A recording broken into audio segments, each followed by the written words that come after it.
dafa kaawoo man tey ci dafa kaawoo. ay ca mbokk yi rek ba léegi rek présentation journée Baye Samba production mu taxawalaat beneen combat bu am solo mooy comme ni ñu ko doon waxee sànq combat la boo xam ni ñaari mbëri fu ne dëkkante nañ fa ñoom ñaar marché central dëkkante nañ fa maquette ba dëkkante nañ fa fuñ dajee ci Thiès ni ñoom ñaar dañuy bëri tey nag Baye Samba taxawal seen combat muy diggante ki nga xam ni mooy Papa Gueye ak ki nga xam ni mooy Modou Mbër wala Yalbine 2 te bala ñoo sori rek dañuy bàyyi Papa Gueye mu nuyoo Papa Gueye nuyu nañ la. salaamaaleykum waa àdduna waa Sénégal damaa njëkkoon a taxawal combat kooku daw avance bi Modou fi nga dugg baaxul di sant yàlla bu baax di gërëm ñëpp di gërëm Baye Samba promoteur bi taxawal lamb ji déggoo ma xanaa non c'est waa àdduna ñoo soxla combat damaa toog 2 ans bëréewu ma toog 2 ans nekk dëkk naari bëréewu ma waa àdduna waa Sénégal toog ñëwaa di bu laa nekkoon toog fa 2 ans mbokku naari ku nekk di ma woo di gërëm ñëpp booy fi nga dugg baaxul di gërëm ñëpp di gërëm sama mafia bi waa Jaloore ñëpp ñi ngi wàcc fi nga dugg baaxul di sant yàlla bu baax di gërëm sama waa écurie Kees mbooloo di gërëm gaa yëpp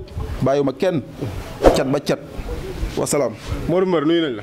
waaye Kara maa ngi lay fay ñu ngi nuyu ñu nekk fii ñëpp di nuyu sama mbokki mbër yi fi nekk ñëpp ku mel ne Assane Gaynde ak sama beneen boy mbër bee quoi di nuyu waa écurie bëgg sa waajur ñëpp quoi. yéen ñaar ngeen di dëkkante boobu ba léegi seen combat taxaw na tey Baye Samba taxawul. non lii man maa ko njëkkoon a gën a bëgg sax que moom mi combat bi man maa ko gën a soxla foofu. moom mii nii. man maa ko gën a soxla te bu ñu àggee loolu dina xam ne man maa ko gën a soxla. booy bi nee na moo la gën a soxla combat bi. duma daan ko. billaahi wallaahi taalaay maa ko mën maa ko pour doole maa ko gën a nekk xale. kii du ma daan. kii du ma daan.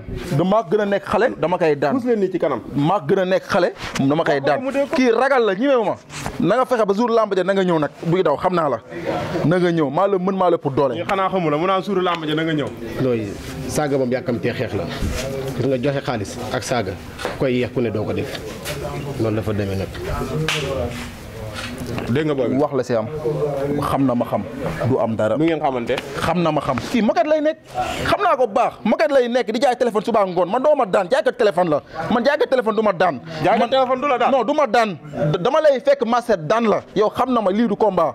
du combat de. c'est que xam nga la mooy problème mais kii dama ko ëpp xaalis si bépp ko te man maa ko gën a doon xale. yaa ko ëpp xaalis. maa ko ëpp xaalis maa ko gën a doon xale. kii nii xam nga ku koy jàppale. ma déggoo li ma la wax maget maa ne ko ëpp xaalis foofu. te boobaa moo koy jàppale de déggoo li ma la wax gars yi ba dajee mooy jënd béy sama combat deuxième combat maag jëm ciiri gars yi ba ñu fa jógee ci la ma dajal génn condamné goo xam ne pour waajal Yelbine 2 kese moo ko taxoon a jóg. boobu ba léegi nañu daaj te daajeeguñ condamné. combat bi moo tax ñu koy daj. moom condamné la yaakaar. condamné la yaakaar man bu ma jógee fii dégg 300 000 lañ may jox si combat bi billaahi wallaahi taalaay wóor na yàlla le 13 woote naa open press mag laay def Jaloore le 13 mafia bi yëpp nañ ñëw yéen ñëpp invité naa leen. kan ma la jox 300 000 le 13 wóor na Mouhamed Diouf président Jubo bi nee na ma ñëwal léegi ma jox 300 000 te bokkul ak as biram wóor na yàlla billaahi 300 000 la ma Mouhamed Diouf jàppale nee na ma léegi ma ñëw ma jox ma xaalis bi ak Masali jàkkaarloo la caméra ak Ousseynou Diouf woo naa ko te keneen nag te sama jigéen ñëwagul na fi borom Suisse ñoo ñëpp dañuy ñëw ci combat ñëpp ay ñëw ndax man booy defal nang man ay 100 francs 200 non déglu ma ay 100 francs 200 300 daanu ma man je suis moyen au non au science au violence booy yëgaloo ma sax yow lii du combat maa la mën maa la pour doole wax la si am te combat bi wuyu ma doo am dara lii du combat de booy bi da laa mere de du combat wax naa la ko nag du combat man du combat kii ku bi daan mbër bu fënax ku bi daan boo ma daanee di sant yàlla di gërëm waa Jaloore mafia bi yëpp randu leen ñëpp nañ teel a ñëw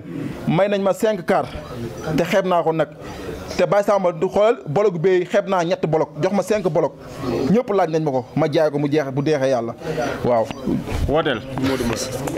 maa ngi woo waa Maguette ba ñëpp di woo waa Adama Bamba di woo sama benn boutique ku di wax Mbaye di woo ñëpp daal képp. ana maire bi jaay cere ji. non maire bi jaay cere mi ngi koñ ba xam nga lépp yow maa ngi koy woo. ci maire bi de chaque jour nga jaar fa ni ko am naa combat te moo dara. mais loolu la fa demee quoi maa ngi leen woo ñoom ñëpp ñu jàpp si combat bi quoi incha allah rabi. merci ay Kara. jaajëf.